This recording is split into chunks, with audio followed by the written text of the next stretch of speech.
Now we are on to our second and final news video of the day, as we discuss not just New Year's Evil, but unfortunately, it is never easy to report that a wrestling legend has passed away, as former professional wrestler and promoter Johnny Powers has passed away according to a report by Slam Wrestling. Johnny Powers passed away on December the 30th at his home in Smithville, Ontario. Johnny is best known for being the promoter of the National Wrestling Federation alongside Pedro Martinez.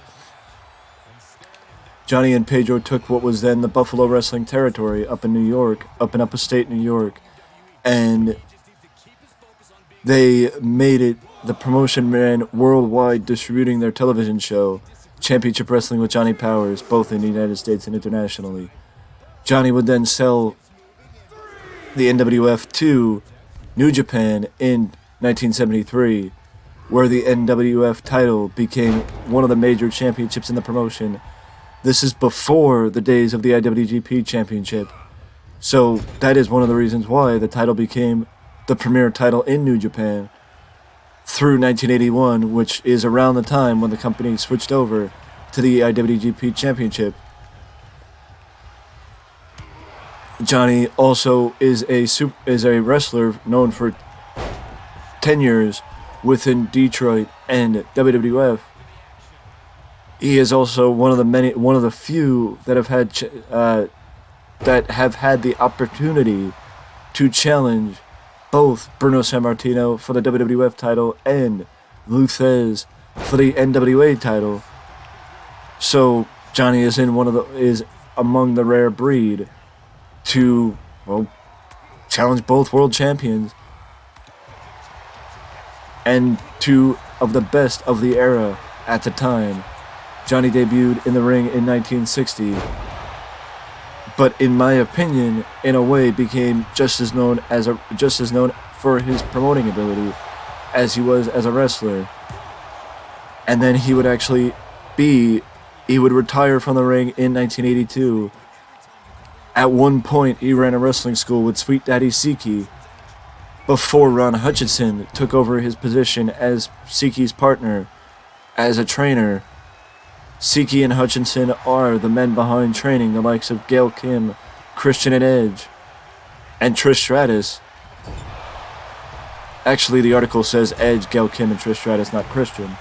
So maybe, no, Christian actually trained there too, from what I remember.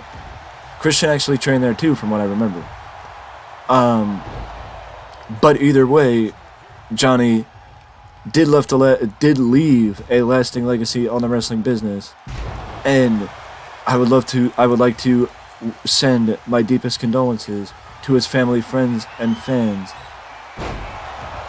as it is never easy to say goodbye, but the memories are what lasts us a lifetime.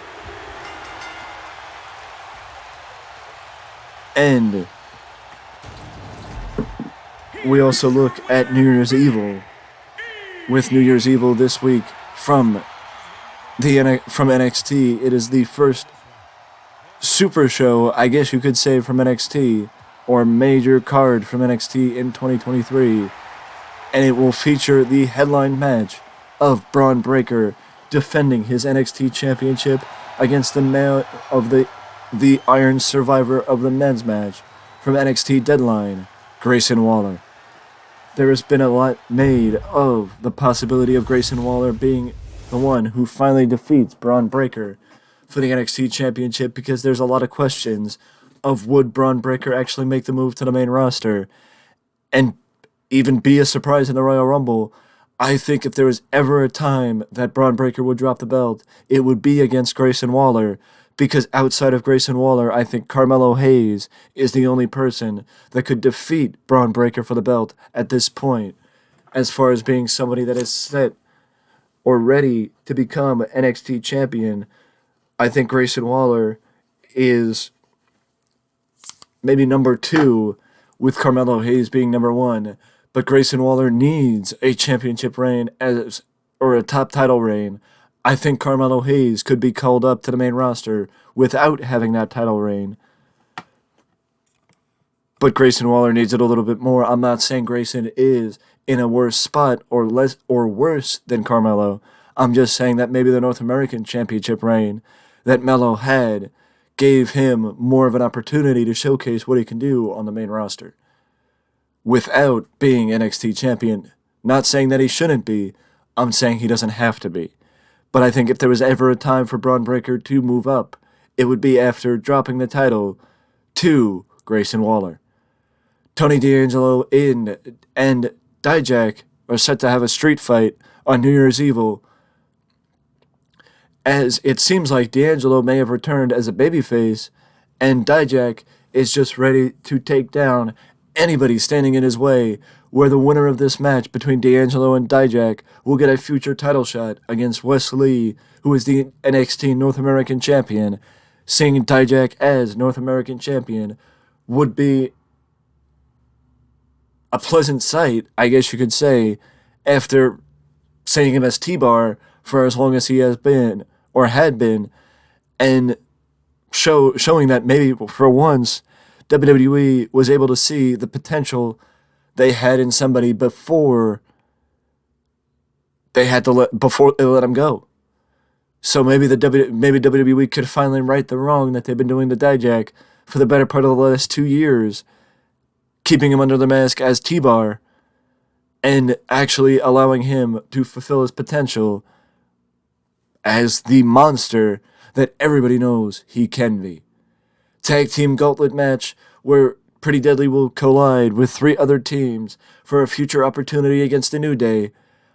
I mean, I don't necessarily know that Pretty Deadly is definitely going to win, but any team against the New Day is going to be a spectacular match, and likely either we're going to see it on NXT or this could be setting up one of the first matches for the NXT WrestleMania event, which, if I'm correct, is Stand and Deliver.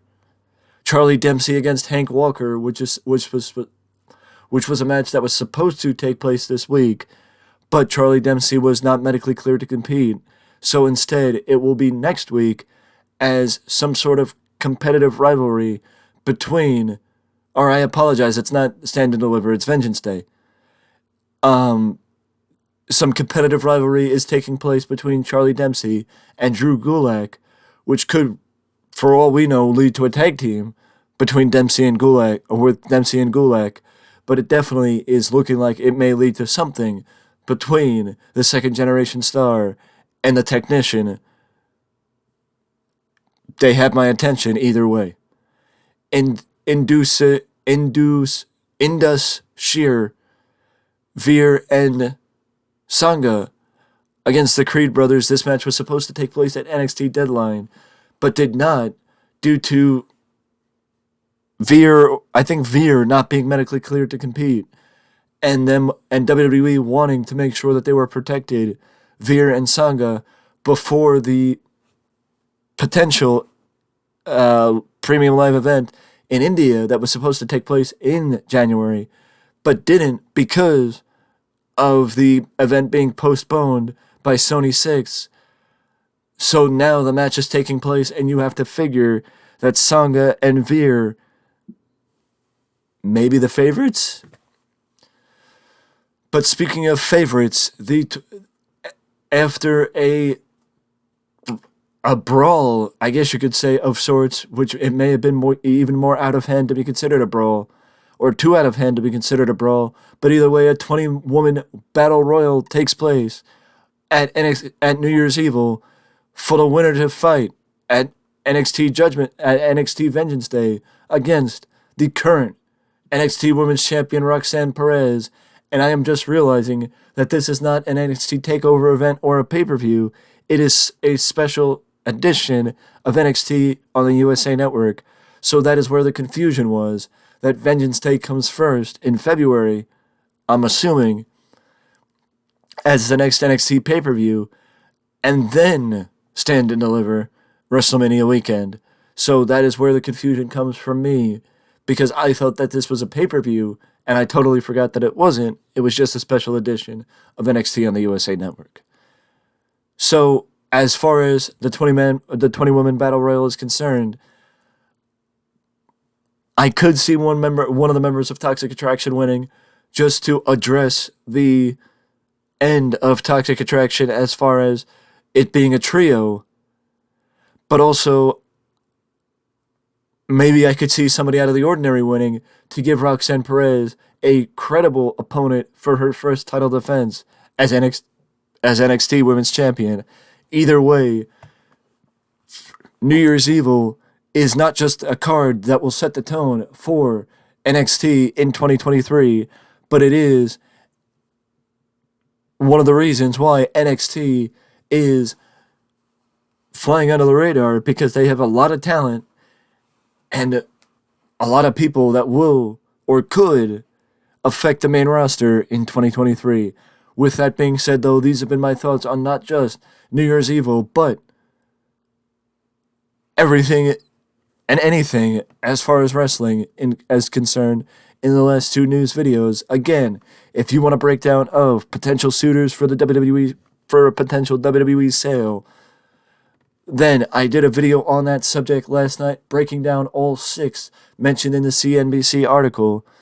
So take a look at that I will plug in this video right above now, or I put a link in this video right above now, so you can click on it and click over to it to give it a watch, to help you better understand the companies that could possibly purchase WWE. Because like I said in the video, if there was ever a time for WWE to sell, I've never seen it discussed as seriously as it's being discussed right now. But either way, I am done for the day as far as news, and I will see you in the next video.